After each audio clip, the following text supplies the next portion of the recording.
Welcome to KTV. నా పేరు మేఘన. ప్రైమ్ బులెటిన్ ముఖ్యాంశాలు.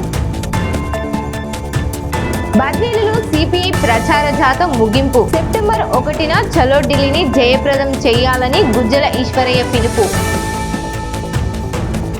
విద్యార్థులను రాజకీయాల్లోకి లాగొద్దు. వైసీపీ చిల్లర రాజకీయాలు మానుకోవాలన్న మహబూబ్ బాషా అక్కులగారి విజయ్.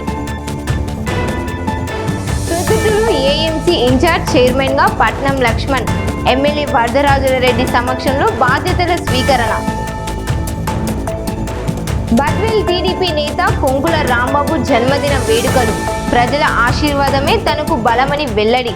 నిరుపేదలకు అన్నదానం. కేంద్ర ప్రభుత్వ విధానాలను నిరసిస్తూ సిపిఐ చేపట్టిన ప్రచార జాత బద్వేలులో ముగిసింది.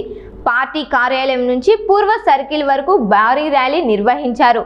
అనంతరం జరిగిన బహిరంగ సభలో సిపిఐ రాష్ట్ర కార్యదర్శి గుజ్జల ఈశ్వరయ్య కేంద్ర ప్రభుత్వంపై విమర్శలు చేశారు.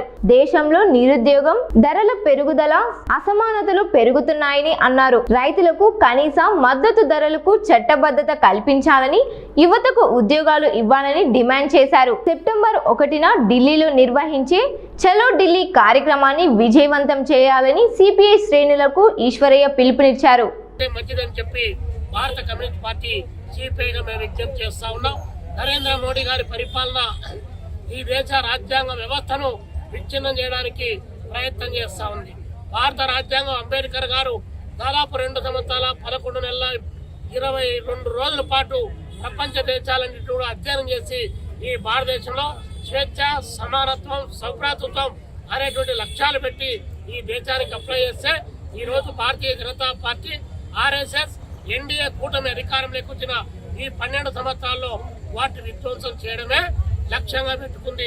నిరుద్యోగ సమస్య విపరీతంగా పెరిగిపోతోంది. ఏడాదికి 2 కోట్ల ఉద్యోగాలు అన్నారు, ఇచ్చినటువంటి పాపాలు పోలేదు. కార్మికులు బదారున పడ్డారు. రైతాంగం యొక్క ఆత్మహత్యల పరంపర విపరీతంగా కొనసాగుతున్నటువంటిది.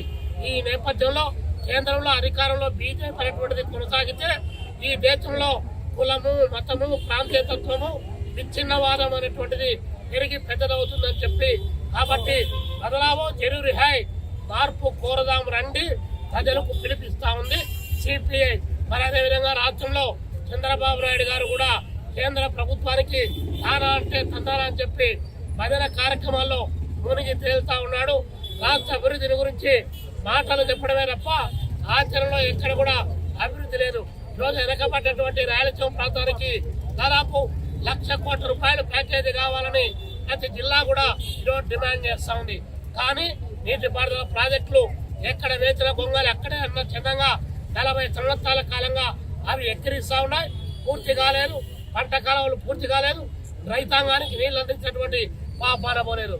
10-12 సంవత్సరాల కాలంగా దాదాపు 2007 నుంచి ఇప్పటి వరకు కడప జిల్లాలో స్టీల్ ప్లాంట్ కావాలని చెప్పి, శైల ఆధ్వర్యంలో కావాలని చెప్పి ఈ జిల్లాలో, ఈ రాష్ట్రంలో ఉన్నటువంటి రాజకీయ పార్టీలు ఏకదాటికి బయలుచ్చి స్టీల్ ప్లాంట్ కోసం పోరాటం చేస్తే 5 సార్లు పాలక వర్గాలు శంకుస్థాపన చేసి మొన్న చంద్రబాబు నాయుడు గారు తగదునమ్మా అని చెప్పి 1,600 కోట్ల రూపాయలతో ఒక తుక్కు ఫ్యాక్టరీని ఇక్కడ ప్రారంభోత్సవం చేసేటువంటిది చాలా దారుణమైనటువంటి పరిస్థితి. ఈ నేపథ్యంలో భారత కమ్యూనిస్ట్ పార్టీ సిపిఐగా కడప జిల్లా సమగ్రాభివృద్ధి కోసం 25,000 కోట్ల రూపాయలు కావాలి. రాయలసీమ సమగ్రాభివృద్ధి కోసం 1,00,000 కోట్ల రూపాయలు నిధులు కావాలి. ఏ అంటే అమరావతి, పి అంటే పోలవరం అని చెప్పి దాని చుట్టూ జపం చేయడం కాదు. వెనకబడ్డటువంటి రాయలసీమ ప్రాంతం ఉంది, పల్నాడు జిల్లా ఉంది, మార్కాపురం, ప్రకాశం జిల్లాలు ఉన్నాయి, అటు ఉత్తరాంధ్ర జిల్లాలు ఉన్నాయి. ఏ ఒక్కటి కూడా అభివృద్ధిలో నోచుకోనటువంటి పరిస్థితుల్లో ఉంటే మొన్న భోగాపురానికి ప్రధానమంత్రి గారు వచ్చే ఒకరిపై అంటే ఒకరు మించి ఒకటేటువంటి కార్యక్రమానికి శ్రీకారం చుడతా ఉన్నారు. పవన్ కళ్యాణ్ గారికి బాధ కలిగిందంట, ఏడుపు వచ్చిందంట, తట్టుకోలేకపోయాడంట. ప్రధానమంత్రి గారిని అంటా ఉంటే మరి పిఎం కేర్ డబ్బులు ఏమైపోయినాయో ఈ జనం అడగాల్సినటువంటి బాధ్యత లేదా? ప్రజాస్వామిక వ్యవస్థలో ప్రధానమంత్రి గారు ఈ పిఎం కేర్ డబ్బులు ఎక్కడికి పోయినాయి, ఎన్ని వేల కోట్లు వచ్చినాయో అకౌంట్స్ ఈ జనానికి చెప్పాల్సిన అవసరం లేదా? మరి నిత్యం లేచినప్పటి నుంచి నిద్రపోయేంత వరకు జై శ్రీరామ్, జై శ్రీరామ్ అని చెప్పి దేవుడి పేరు చెప్పి ప్రజల మనోభావాలన్నింటినీ కూడా రాజకీయ పరంగా ఉపయోగించుకొని ఆ అయోధ్యలో ఉన్నటువంటి 200 కోట్ల రూపాయలు డబ్బులు ఎక్కడికి పోయినాయి, ఎవరి బొక్కతంలోకి పోయినాయి, ఆదిత్యనాథ్ దగ్గరికి పోయినాయా, లేకపోతే అమిత్ షా దగ్గరికి వచ్చాయా, లేదా బీజేపీ ఖాతాలు లేకొచ్చాయా, ఎక్కడికి పోయి బంగారు ఇటుకలు ఏమైనాయి, ఎండు ఇటుకలు ఏమైనాయి, అది జనానికి చెప్పాల్సినటువంటి అవసరం లేదా? కాబట్టి భారతదేశాన్ని దోపిడీ చేయడానికి ఆరావళి పర్వతాల దగ్గర నుంచి మొత్తం భారతదేశంలో ఉన్నటువంటి అటవీ సంపద మొదలుకొని అన్ని రకాల ప్రైవేటు వ్యక్తులకు, కార్పొరేట్ శక్తులకు అప్పగించి ఈ దేశ ప్రజాస్వామిక వ్యవస్థలో ప్రశ్నించేటువంటి తత్వాన్ని కాలరాచి వేయడానికి కావాల్సినటువంటి ప్రయత్నం భారతీయ జనతా పార్టీ ప్రయత్నం చేస్తూ కులాల మధ్య, మతాల మధ్య, జాతుల మధ్య తగుదులు పెట్టి ఈరోజు దేశాన్ని విచ్ఛిన్నత వైపు తీసుకొని పోతూ వాళ్ళు ఆ ప్రయత్నం చేస్తా ఉంటే మా దేహం ముక్కలైన ఈ దేశాన్ని ముక్కలు కార్యమని చెప్పి దేశభక్తి కలిగినటువంటి కమ్యూనిస్టులు ఈ దేశ జనాభా ఐక్యత కోసం పోరాటం చేస్తా ఉంటే కమ్యూనిస్టుల పైన అవాకులు చవాకులు వెళ్తా ఉన్నారు. కాబట్టి నరేంద్ర మోడీ గద్దె దిగాల్సిందే, భారతదేశాన్ని రక్షించుకోవాల్సిందే, ఈ భారతదేశ రాజకీయాల్లో మార్పు రావాల్సిందే. ఆ మార్పు కోరుకునేటువంటి ప్రతి వాళ్ళు కూడా ఈరోజు కమ్యూనిస్టులతో కలిసి ప్రయాణం చేయాలని, అలా ప్రయాణం చేయనటువంటి నాడు ఈ దేశంలో నియంత్రిత పోకడలు మరింత పెరిగిపోయి ప్రజాస్వామిక వ్యవస్థను కాలరాచి వేస్తారని చెప్పి ముందస్తు జాగ్రత్తగా ప్రజలకు హెచ్చరిక చేస్తున్నాం. నరేంద్ర మోడీ గారు భయపడ్డాడు, నరేంద్ర మోడీ గారు భయపడ్డాడు. జనకి ఉద్యమం ఆ భయపెట్టింది, ఆ భయపెట్టే ఉద్యమం భారతదేశ వ్యాప్తంగా దావానం లాగా వ్యాపిస్తుంది. ఆ వ్యాపించేటువంటి ఉద్యమానికి కమ్యూనిస్టు పార్టీ కూడా కావాల్సినటువంటి పద్ధతిలో దానికి నీళ్లు పోసి పెంచడానికి కావాల్సినటువంటి ఆలోచన విధానం కూడా కొనసాగిస్తాం.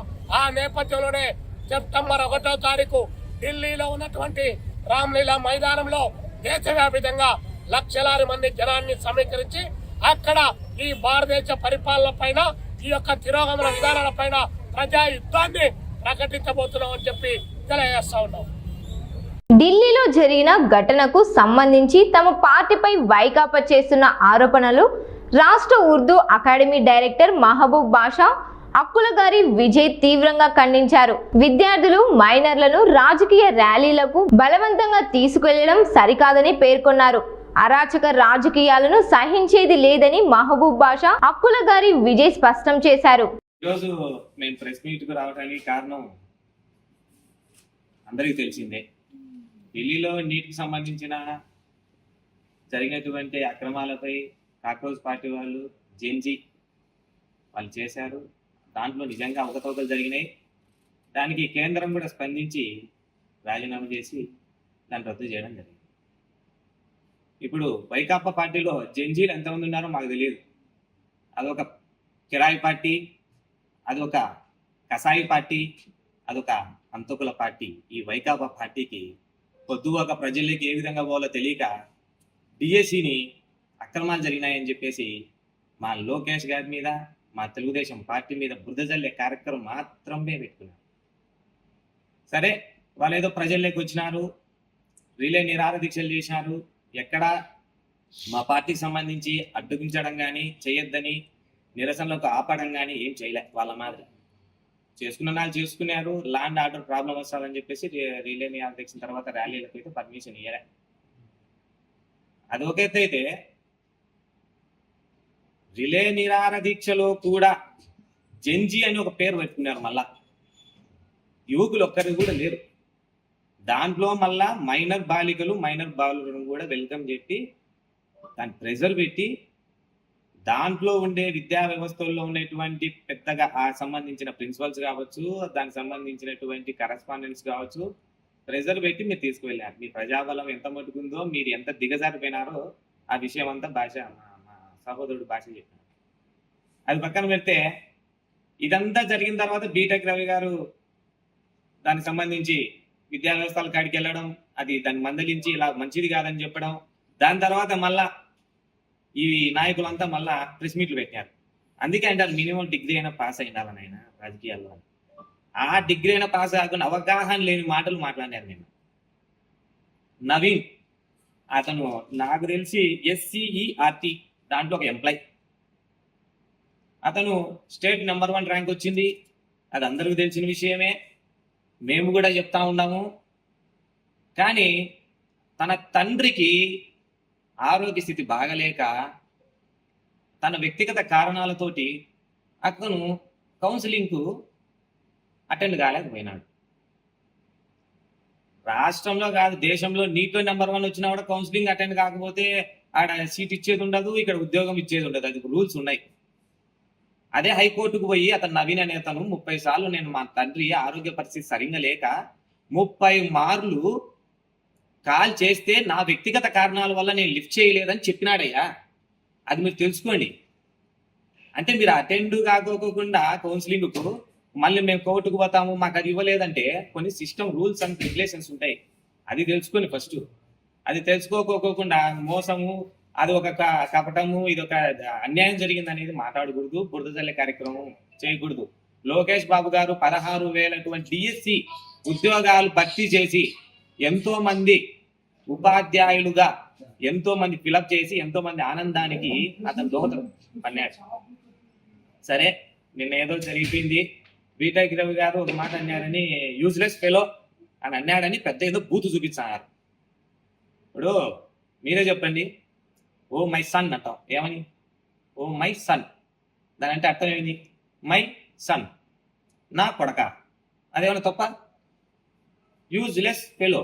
యూజ్లెస్ అంటే పనికిరాని, ఫెలో అంటే వాడు. యూజ్లెస్ ఫెలో పనికిరాని వాడు. అదే పెద్ద బూతు. మీరు చేసే హత్యలు, మీరు చేసే అరాచకాలు, మీరు చేసే ఆక్రోచాల కన్నా ఇక్కడ ఏం జరగలే, ఏం మాట్లాడలే. అది గుర్తుపెట్టుకొని మినిమం మీరు ప్రెస్ మీట్ పెట్టేటప్పుడు పెట్టేదానికి కూడా వెనకాల అవగాహన ప్రిపేర్ అయ్యి రండి. ఏదో హైకోర్టుకు పోవడం జరిగింది నిజమేనా, లేకపోతే ఇతను యూజ్లెస్ ఫెలో అన్నాడు, అవి కాదు కావాల్సింది. నిజంగా మీకు అవగాహన ఉండి ఉంటే, అవినాష్ రెడ్డి గారికి కూడా నిజంగా అవగాహన ఉండి ఉంటే ఈ రోజు మీరు తీసుకున్న నిర్ణయమే డిఎస్సి తప్పు. మీరేదో ఆయన హఫీజ్ అంట, హఫీజ్ ఏదో ప్రమాణానికి డిఎస్సిలో అవకతవకలు జరగలే, ప్రమాణానికి సిద్ధమా అన్నాడు. నీతో నేను ప్రమాణానికి, మీరు ప్రమాణానికి సిద్ధమా అంటే మేము నీతో వచ్చే అంత కాదు. మీ జగన్మోహన్ రెడ్డి రమ్మను కాణిపాకానికి. మా లోకేష్ బాబు గారు, మా బీటెక్ రవి గారు అవసరంలే. నేను దమ్ము ధైర్యంతో నేను చెప్తా ఉన్నా, మీ జగన్మోహన్ రెడ్డికి దమ్ము, మీ అవినాష్ రెడ్డికి దమ్ము ఇంకా ఏమైనా ఉంటే కాణిపాక వరసిద్ధి వినాయకుని కాడికి రా, నేను ప్రమాణం చేస్తా డిఎస్సిలో అవకతవకలు జరగలే. అనవసరంగా వచ్చి మీ ఇష్టం వచ్చేటు నోరు పారేసుకొని నీ ఇష్టం వచ్చేటు మాట్లాడి 4 చిన్న పిల్లలు, మైనర్ పిల్లలను తీసుకుపోయి ఆడ ఏదో లేని దాన్ని ఏదో అంటారు చూడు, లేని దానికి అట్లా భూతద్దంలో చూపించే ఎవరు వినే పరిస్థితి లేదు ప్రజలు. పులివెందుల పూలంగల సెంటర్ నుంచి పడగొట్టిన బస్టాండ్ వరకు, ఇటు కొత్త బస్టాండ్ నుంచి ఈ పక్క పానపల్లె కోతి సమాధి వరకు విచారించుకో అవినాష్ రెడ్డి. నువ్వు ఏం చేస్తున్నావో, అసలు నీ పార్టీ ఏ స్థితిలో ఉందో ఒకసారి అవగాహన ఒకసారి నిరూపించుకో.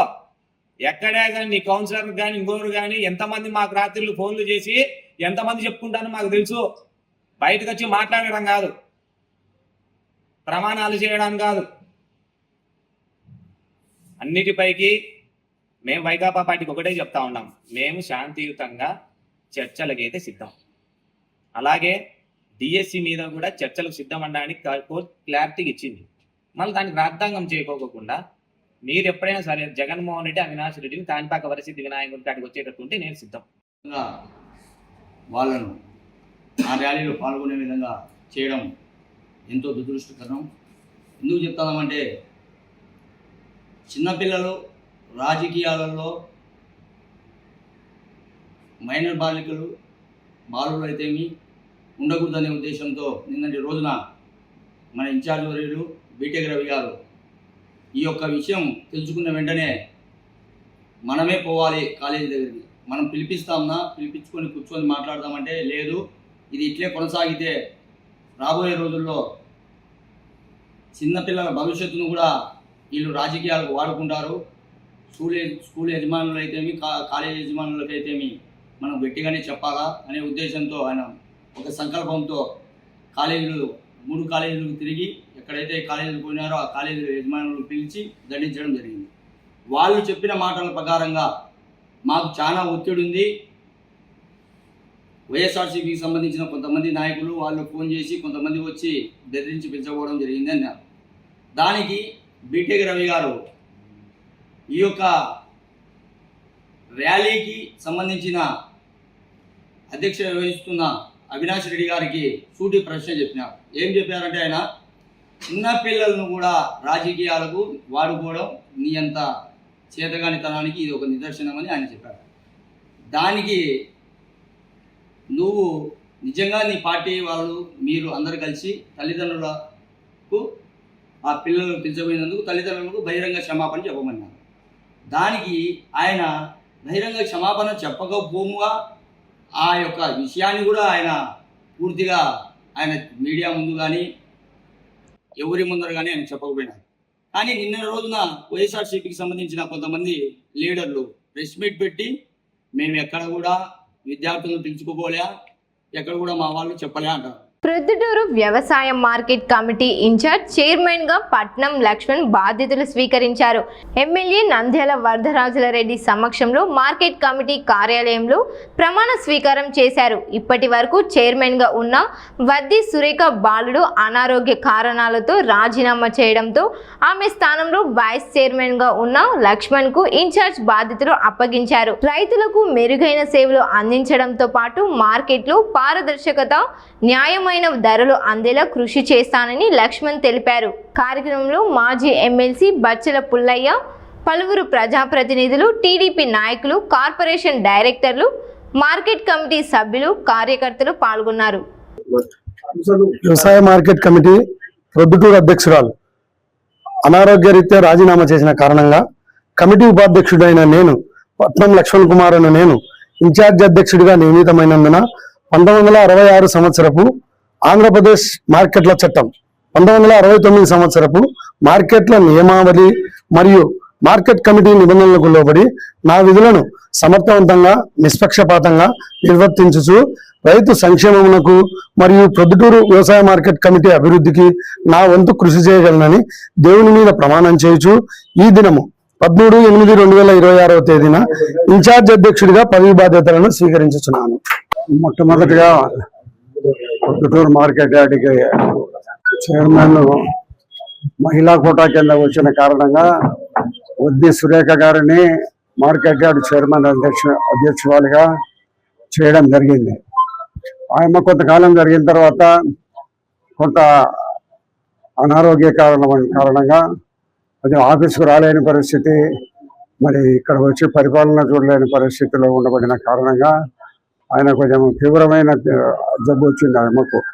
ఆ జబ్బు కారణంగా ఎప్పుడు చికిత్స కోసం హైదరాబాదు, మద్రాసు ఇక్కడ తిరుగుతూ ఉండే కారణంగా ఈ పరిపాలన కుంటుపడుతుందనే వాళ్ళంతా వారు ఆలోచించుకుని ఆయమ్మ సొంతంగా వద్ది సురేఖ గారు, నా మిత్రుడు వాళ్ళ భర్త వద్ది బాలుడు గారు నాతో ఆలోచించి రాజీనామా చేస్తామని నా దగ్గరికి రావడం జరిగింది. ఒక 2 నెలల కిందట జరుగుతాను, జబ్బు నయమవుతుంది, త్వరలో వచ్చి మళ్ళీ మీరు చేరుతారని చెప్పి నేను విశ్వాసపూర్వకంగా అప్పుడు ఆపడం జరిగింది.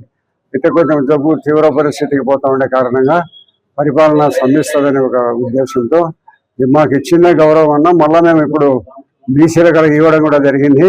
మళ్ళీ ఇప్పుడు బీసీ వైస్ చైర్మన్ లక్ష్మణ్ గారికి బీసీకి కూడా మళ్ళీ మేము ఇస్తున్నాం ఈరోజు. కాబట్టి బీసీలకు ఈ ప్రభుత్వం పెద్దపీట వేస్తూ ఉంది. అన్ని రంగాలలో కూడా త్వరలో కూడా బీసీ బిల్లు అసెంబ్లీలో తీసుకొచ్చే ప్రయత్నం జరుగుతూ ఉంది. కాబట్టి ఈ ప్రభుత్వం బీసీలకు ఎప్పుడు కూడా అన్ని రకాల అండదండలు అందిస్తాం. బీసీలో ఈ ప్రభుత్వానికి అధికారం వచ్చేదానికి ముఖ్య కారణం బీసీలు. మన పొద్దుటూరులో కూడా బీసీలు విరివిగా ఉన్నారు కాబట్టి వారందరికీ బీసీలు అన్ని రకాల అభివృద్ధి సంక్షేమ కార్యక్రమాలు, పొద్దుటూరులో ఒక బీసీ భవన్ నిర్మాణానికి కూడా మేము ప్రయత్నం చేస్తూ ఉన్నాం. త్వరలోనే అది కూడా మేము స్థలం మంజూరుకై ప్రయత్నం చేయడం జరుగుతుంది. త్వరలోనే బీసీ భవన నిర్మాణం కూడా పొద్దుటూరులో చేయడం జరుగుతుంది. ఈ ప్రభుత్వం బీసీలకు అన్ని రకాల వాళ్ళ అభివృద్ధి సంక్షేమ కార్యక్రమాల్లో అన్ని రకాల మా కూటమి ప్రభుత్వం సంపూర్ణంగా బీసీలకు సహకారం అందిస్తూ ఉంది. అదే మాదిరిగా ఈ రాష్ట్రంలో జరుగుతున్న ఈ 2 సంవత్సరాలు అయిపోయిన కారణంగా మరి అభివృద్ధి సంక్షేమ కార్యక్రమాలు అన్ని రకాల అభివృద్ధి పదంలోకి తీసుకొని పోతున్నాం. గౌరవ ముఖ్యమంత్రి గారు కానీ, లోకేష్ కానీ, మరి అదే పవన్ కళ్యాణ్ గారు కానీ అన్ని రకాల అభివృద్ధి సంక్షేమ కార్యక్రమాల్లో నిరంతరము అధికారులతో సమీక్షలు చేసి ఎక్కడెక్కడ అభివృద్ధి కుంటుపడిందనే తెలుసుకుని ఆ ప్రాంతానికంతా అభివృద్ధి సంక్షేమము రెండు అన్ని కృషి చేయడం నిరంతరం జరుగుతూ ఉంది. కాబట్టి మరి ఈ ప్రభుత్వం కూటమి ప్రభుత్వము వచ్చిన 2 సంవత్సరాలనే అన్ని గతంలో ఎన్నికల ముందు ఏమైతే వాగ్దానాలు చేసినామో అవన్నీ పూర్తిగా నెరవేర్చడం జరిగింది. కాబట్టి భవిష్యత్తులో బీసీలకు అన్ని రకాల అండదండలు ఇచ్చే ప్రభుత్వము ఈ కూటమి ప్రభుత్వం అనేది మీకు అందరికీ తెలియజేస్తున్నాం. ప్రొద్దుటూరు వ్యవసాయ మార్కెట్ కమిటీ చైర్మన్ గా మొట్టమొదట పెద్దాయన గారు బీసీలకు ప్రాధాన్యం ఇచ్చి బుద్ధి సురేఖమ్మ గారిని చైర్మన్ గా కేటాయించడం జరిగింది. కానీ అనారోగ్య రీత్యా బుద్ధి సురేఖమ్మ గారు రాజీనామా చేయడం వల్ల మళ్ళీ బీసీనే ప్రొద్దుటూరులో బీసీలకు ప్రాధాన్యం ఇస్తూ పెద్దాయన గారు మళ్ళీ నన్ను మార్కెట్ యార్డ్ ఇన్ఛార్జి చైర్మన్ గా చేయడం జరిగింది. అదేవిధంగా ఈ కార్యక్రమంలో పెద్దాయన ప్రొద్దుటూరు రైతుల సంక్షేమమే తన క్షేమంగా భావించే అలాంటి వ్యక్తి మళ్ళీ బీసీలకే పెద్దపీట వేయడం జరిగింది. ముఖ్యంగా ఈ మార్కెట్ యార్డ్ కమిటీలో ప్రొద్దుటూరు నియోజకవర్గంలో 2 మండలాలలోని రైతులకు ఎట్లాంటి సహాయ సహకారాలు కావాల్సిన వాళ్ళకు పూర్తిగా అందుబాటులో ఉండి మా కమిటీ కానీ ఇక్కడ ఉన్నటువంటి సిబ్బంది కానీ వాళ్ళకు సహాయ సహకారంగా ఉంటా అని పెద్దాయనకు మాటిస్తున్నా. మా అబ్బగారు రైతు, మా నాన్నగారు రైతు, నేను కూడా రైతే. నాకు రైతు పడే కష్టం గురించి, రైతులు పడే బాధల గురించి తెలుసు. అంటే పెద్దాయన ఇచ్చిన ఈ పదవిని నేను హోదాగా భావించకుండా నా బాధ్యతగా భావించి నిత్యం పెద్దాయనకు కానీ తెలుగుదేశం పార్టీకి కానీ ఎట్లాంటి చెడ్డ పేరు లేకుండా, ఎట్లాంటి మచ్చ లేకుండా నేను ఈ బాధ్యతను సమర్థవంతంగా నిర్వర్తిస్తా అని ఈ సభాముఖంగా అందరికీ తెలియజేస్తాను. ప్రజల ఆశీర్వాదమే తనకు బలమని టీడీపీ సీనియర్ నాయకుడు డాక్టర్ కొంకుల రాంబాబు అన్నారు. పదవులు శాశ్వతం కాదని ప్రజల మనసులో నిలవడమే అసలైన గెలుపని పేర్కొన్నారు. కడప జిల్లా బద్వేలులోని తన స్వగృహంలో బుధవారం ఆయన జన్మదిన వేడుకలను నిర్వహించారు. టీడీపీ నాయకులు, కార్యకర్తలు పెద్ద సంఖ్యలో తరలివచ్చి రాంబాబుకు శుభాకాంక్షలు తెలిపారు. ఈ సందర్భంగా ఆయన మాట్లాడుతూ ప్రజలు చూపుతున్న ప్రేమ, అభిమానం తనను మరింత బాధ్యతగా పనిచేసేలా ప్రోత్సహిస్తుందన్నారు. పార్టీ బలోపేతంతో పాటు ప్రజా సమస్యల పరిష్కారానికి నిరంతరం కృషి చేస్తానని తెలిపారు. జన్మదిన వేడుకల్లో భాగంగా నిరుపేదలకు అన్నదానం చేశారు. పుట్టినరోజు వేడుకలు ఒక్కరోజుకే పరిమితం కాకుండా సమాజానికి మేలు చేసే కార్యక్రమాలు నిర్వహించాలని పిలుపునిచ్చారు. కార్యక్రమంలో టీడీపీ పట్టణ, మండల నాయకులు, మహిళలు, యువకులు పాల్గొన్నారు. ఇక్కడ వచ్చిన వారందరికీ కూడా ముఖ్యంగా నాకు ఫోన్లో, మెసేజ్లో, ఇన్స్టాగ్రామ్లో, వాట్సాప్లో అన్ని గ్రూపుల్లో కూడా సెండ్ చేసి నాకు బర్త్డే విషయం చేసే వాళ్ళందరికీ ప్రత్యేక ధన్యవాదాలు. ముఖ్యంగా ఈరోజు నేను చిన్న స్థానం నుంచి కూడా ఈరోజు ఇంతమందిలో బర్త్డే కేక్ కట్ చేసుకోవడం, బర్త్డే చేసుకోవడం కూడా నాకు చాలా గర్వించదగ్గగా ఉంది. అదే రూపంలో ఈరోజు నేను టీడీపీలో పార్టీలో నాకు ఓటు హక్కు కలిగిన నుంచి కూడా టీడీపీ కోసం భవిష్యత్తులో టీడీపీ చేస్తాను అని చెప్పేదాని కోసం కూడా నేను స్టార్టింగ్ ఓటు హక్కు కలిగిన నుంచి టీడీపీలో ఉన్నాను. రాబోయే కాలం కూడా టీడీపీలో ఉండి చేసి పార్టీ కోసం ఎన్నో మంచి చేయడంటూ అన్ని విషయాల్లో నా చేతనంత వరకు చిన్న చెప్పే వాళ్ళకు హెల్ప్ చేయడం కానీ భవిష్యత్తులో చిన్న చిన్న కార్యక్రమాలు ఏదైనా డెవలప్మెంట్ విషయాల్లో కానీ ఏదైనా ఉంటే నా వంతుగా నేను చేయడం కానీ ఎన్నో జరిగినాయి. ఇంకా ఎన్నో ఇప్పుడు దాకా గవర్నమెంట్ లేక అట్ట ఇబ్బంది కూడా పడినాము. ఇప్పుడు గవర్నమెంట్ అధికారంలో ఉన్నాము. మాకు చెప్పిన వ్యక్తి కూడా ఇన్ఛార్జిగా వచ్చాడు. మాకు చెప్పడానికి దైవంగా భావించడానికి సూర్యనారాయణ రెడ్డి అన్న ఇన్ఛార్జి రావడం చాలా గర్వించదగ్గ విషయంగా ఉన్నాము. గత 25 సంవత్సరాలు 30 సంవత్సరాల నుంచి కూడా టీడీపీ పద్యాల్లో లేకుండా ఉండేది. ఆ కళ కూడా నెరవేర్చేదానికి కూడా మేమందరం కూడా ముందుకు వచ్చి ప్రతి ఇంటికి టీడీపీ ప్రోగ్రాంలోనే కాకుండా ప్రతి ఇంటికి ఏ చిన్న అవసరం ఉండే కూడా పింఛన్లే కాదు, ఆ గ్రూప్లో వచ్చే సమస్యలే కాదు, అన్ని గ్రూపులలో కూడా వాళ్ళ విషయాలు మెసేజ్లలో తెలియజేస్తున్నారు. అదే కాకుండా ఇండివిజువల్గా ప్రతి ఇంటికి వెళ్ళి వాళ్ళ సమస్యలు తెలియజేసుకొని ప్రతి ఒక్క విషయంలో కూడా టీడీపీ అధికారం ఉంది, టీడీపీలో పనులు సాగుతాయి. ఏ విషయమైనా అధికార పార్టీలో ఉన్నప్పుడే సాగుతాయనేది కాకుండా మామూలుగా ఉన్నప్పుడు కూడా చేసే వ్యక్తులు ఎవరు అంటే ఒక మధ్యలో టీడీపీ కొంకుల రాంబాబు అంటే మేమే అనేది గర్వించదగ్గ విషయంగా చెప్పుకోగలుగుతున్నాను.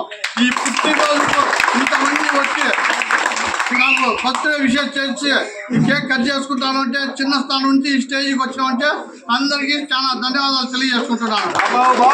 ఇక్కడికి వచ్చిన అన్నదమ్ములు కానీ, అక్కయ్యలు కానీ, తోటి స్నేహితులు కానీ, పార్టీ మీద అభిమానంతో కానీ, స్నేహభావంగా ఎక్కువగా అందరూ వచ్చి ఉన్నారు. ఒక పార్టీ అనేది కాకుండా స్నేహితంగా నాకు ప్రాణ స్నేహితులు కూడా అందరూ వచ్చి ఈరోజు ఇంత వైభవంగా జరుపుతున్నారంటే చాలా గర్వించదగ్గ విషయము. కాబట్టి స్నేహభావం అనేది ఎప్పుడు కూడా తగ్గకుండా పెంచే విధంగా చూసుకుంటాను. రాబోయే కాలంలో నా స్నేహితులకు కానీ, బంధుమిత్రులకు కానీ, అన్నకు కానీ, చెల్లెలకు కానీ, తమ్ముళ్ళకు కానీ, నా కొడుకులకు కానీ, కూతుర్లకు కానీ ఏ విషయం ఉన్నా కూడా బంధువు కంటే ఎక్కువగా తిరిగి ప్రతి స్నేహితునికి నేను ముందుకు ఉండి చేయడానికి ఆశపడతాను. ప్రపంచ అవయవ దాన దినోత్సవం సందర్భంగా రోటరీ క్లబ్ ఆధ్వర్యంలో ప్రొద్దుటూరులో అవగాహన ర్యాలీ నిర్వహించారు. మార్కెట్ యార్డ్ నుంచి శివాలయం సర్కిల్ వరకు ర్యాలీ సాగింది. ఈ సందర్భంగా కొవ్వూరు రమేష్ రెడ్డి, డాక్టర్ వరుణ్ కుమార్ రెడ్డి మాట్లాడుతూ సరైన సమయంలో అవయవాలు అందక ఎంతో మంది ప్రాణాలు కోల్పోతున్నారని తెలిపారు. అవయవ దానంపై ఉన్న అపోహలను వీడి ప్రతి ఒక్కరూ ముందుకు రావాలని కోరారు. అవయవ దానం ద్వారా ఎంతో మందికి పునర్జన్మ ప్రసాదించవచ్చన్నారు. కార్యక్రమంలో ఎమ్మెల్యే నంద్యాల వరదరాజుల రెడ్డి తదితరులు పాల్గొన్నారు. ప్రపంచ అవయవదాన సందర్భంగా మా రోటరీ క్లబ్ వారు మరియు డాక్టర్స్ ఇంకా కొందరు ప్రజలు, స్టూడెంట్స్ అందరూ కూడా ఈ కార్యక్రమంలో పాల్గొనడం జరిగింది. ఈ ర్యాలీ ఎందువల్ల పెట్టినామంటే నాకు 2002 సంవత్సరంలో లివర్ ప్రాబ్లం వచ్చింది. భారతదేశంలో ఉండబడినటువంటి కార్పొరేట్ హాస్పిటల్స్ అన్ని కూడా నేను తిరగడం జరిగింది. ఎక్కడ పోయినా కూడా ఇండియాలో అప్పటికి ట్రాన్స్ప్లాంటేషన్ లేదు. అటువంటి పరిస్థితుల్లో ఫారెన్ పోవాలనుకున్నాం. ఫారెన్ పోవాలనుకుంటే మా కుటుంబీకులు ఒప్పుకోలేదు. ఎందువల్ల అంటే 60-70 లక్షలు ఖర్చు అవుతుంది, నువ్వు కాబట్టి ఫారెన్ పోయి బతికేదానికి అవకాశం తక్కువ అని చెప్పి రిఫ్యూజ్ చేయడం జరిగింది. తిరిగి మా ఫ్యామిలీలో మెంబర్స్, మా భార్య వాళ్ళు పట్టుదల పట్టి ఈ ఆపరేషన్ కు అనుకోకుండా హైదరాబాద్ గ్లోబల్ హాస్పిటల్లో ట్రాన్స్ప్లాంటేషన్ కు మేము పోయి కలిసడం జరిగింది. అప్పుడు అక్కడ వాళ్ళు హాస్పిటల్ వారు తీసుకొని మేము ఖచ్చితంగా ట్రాన్స్ప్లాంటేషన్ చేస్తామని చెప్తే మేము అంగీకారం తెలియజేయడం జరిగింది. మార్చి 11, 2003 సంవత్సరం నాకు లివర్ ట్రాన్స్ప్లాంట్ జరిగింది. అంటే దాదాపు ఇప్పటికి 24వ సంవత్సరం. కాబట్టి తిరిగి 2009లో కిడ్నీ ట్రాన్స్ప్లాంటేషన్ జరిగింది. అంటే 2 అవయవాలు జరిగి కూడా మనం ఆరోగ్యకరంగా 24 సంవత్సరాల నుంచి లైఫ్ ఉంది మనకు. నేను చెప్పేది ఏమంటే 10 సంవత్సరాలే లైఫ్ చెప్పినారు. తర్వాత మనం 2014-15లో ప్రొద్దుటూరు నుంచి తిరుమల వరకు పాదయాత్ర కూడా చేయడం జరిగింది. ఆ రోజు కూడా పెద్ద ఆయన వరదరాజు రెడ్డి గారే ఆ రోజు కూడా జెండా ఊపి ప్రారంభోత్సవం చేసినారు. తిరిగి మళ్ళా పాదయాత్ర సక్సెస్ అయింది. అన్ని కాలేజీలు, అన్ని స్కూల్స్, గవర్నమెంట్ టీచర్లు అందరూ కూడా పాల్గొనడం జరిగింది. తర్వాత మళ్ళా సక్సెస్ అయినాక మళ్ళా తిరిగి తిరుపతి నుంచి విజయవాడ కనకదుర్గమ్మ గుడి వరకు ప్రపంచ అవయవ దాన దినోత్సవం సందర్భంగా రోటరీ క్లబ్ ఆధ్వర్యంలో ప్రొద్దుటూరులో అవగాహన ర్యాలీ నిర్వహించారు. మార్కెట్ యార్డ్ నుంచి శివాలయం సర్కిల్ వరకు ర్యాలీ సాగింది. ఈ సందర్భంగా కొవ్వూరు రమేష్ రెడ్డి, డాక్టర్ వరుణ్ కుమార్ రెడ్డి మాట్లాడుతూ సరైన సమయంలో అవయవాలు అందక ఎంతో మంది ప్రాణాలు కోల్పోతున్నారని తెలిపారు. అవయవ దానంపై ఉన్న అపోహలను వీడి ప్రతి ఒక్కరూ ముందుకు రావాలని కోరారు. అవయవ దానం ద్వారా ఎంతో మందికి పునర్జన్మ ప్రసాదించవచ్చన్నారు. కార్యక్రమంలో ఎమ్మెల్యే నంద్యాల వరదరాజుల రెడ్డి తదితరులు పాల్గొన్నారు. ప్రపంచ అవయవదాన సందర్భంగా మా రోటరీ క్లబ్ వారు మరియు డాక్టర్స్ ఇంకా కొందరు ప్రజలు, స్టూడెంట్స్ అందరూ కూడా ఈ కార్యక్రమంలో పాల్గొనడం జరిగింది. ఈ ర్యాలీ ఎందువల్ల పెట్టినామంటే నాకు 2002 సంవత్సరంలో లివర్ ప్రాబ్లం వచ్చింది. భారతదేశంలో ఉండబడినటువంటి కార్పొరేట్ హాస్పిటల్స్ అన్ని కూడా నేను తిరగడం జరిగింది. ఎక్కడ పోయినా కూడా ఇండియాలో అప్పటికి ట్రాన్స్ప్లాంటేషన్ లేదు. అటువంటి పరిస్థితుల్లో ఫారెన్ పోవాలనుకున్నాం. ఫారెన్ పోవాలనుకుంటే మా కుటుంబీకులు ఒప్పుకోలేదు. ఎందువల్ల అంటే 60-70 లక్షలు ఖర్చు అవుతుంది, నువ్వు కాబట్టి ఫారెన్ పోయి బతికేదానికి అవకాశం తక్కువ అని చెప్పి రిఫ్యూజ్ చేయడం జరిగింది. తిరిగి మా ఫ్యామిలీలో మెంబర్స్, మా భార్య వాళ్ళు పట్టుదల పట్టి ఈ ఆపరేషన్ కు అనుకోకుండా హైదరాబాద్ గ్లోబల్ హాస్పిటల్లో ట్రాన్స్ప్లాంటేషన్ కు మేము పోయి కలిసడం జరిగింది. అప్పుడు అక్కడ వాళ్ళు హాస్పిటల్ వారు తీసుకొని మేము ఖచ్చితంగా ట్రాన్స్ప్లాంటేషన్ చేస్తామని చెప్తే మేము అంగీకారం తెలియజేయడం జరిగింది. మార్చి 11, 2003 సంవత్సరం నాకు లివర్ ట్రాన్స్ప్లాంట్ జరిగింది. అంటే దాదాపు ఇప్పటికి 24వ సంవత్సరం. కాబట్టి తిరిగి 2009లో కిడ్నీ ట్రాన్స్ప్లాంటేషన్ జరిగింది. అంటే 2 అవయవాలు జరిగి కూడా మనం ఆరోగ్యకరంగా 24 సంవత్సరాల నుంచి లైఫ్ ఉంది మనకు. నేను చెప్పేది ఏమంటే 10 సంవత్సరాలే లైఫ్ చెప్పినారు. తర్వాత మనం 2014-15లో ప్రొద్దుటూరు నుంచి తిరుమల వరకు పాదయాత్ర కూడా చేయడం జరిగింది. ఆ రోజు కూడా పెద్ద ఆయన వరదరాజరెడ్డి గారే ఆ రోజు కూడా జెండా ఊపి ప్రారంభోత్సవం చేసినారు. తిరిగి మళ్ళా పాదయాత్ర సక్సెస్ అయింది. అన్ని కాలేజీలు, అన్ని స్కూల్స్, గవర్నమెంట్ టీచర్లు అందరూ కూడా పాల్గొనడం జరిగింది. తర్వాత మళ్ళా సక్సెస్ అయినాక మళ్ళా తిరిగి తిరుపతి నుంచి విజయవాడ కనకదుర్గమ్మ గుడి వరకు 490 కిలోమీటర్లు మళ్ళా పాదయాత్ర చేసినాం 29 రోజులు. అది కూడా గ్రాండ్ సక్సెస్ అయింది. అన్ని స్కూల్స్, అన్ని హాస్పిటల్లో, కార్పొరేట్ హాస్పిటల్ అయితే 100. ఇది వాళ్ళ ప్రైమ్ బులెటిన్. చూస్తూనే ఉండండి కేటీవీ, ప్రతి వార్త ప్రజల పక్షం.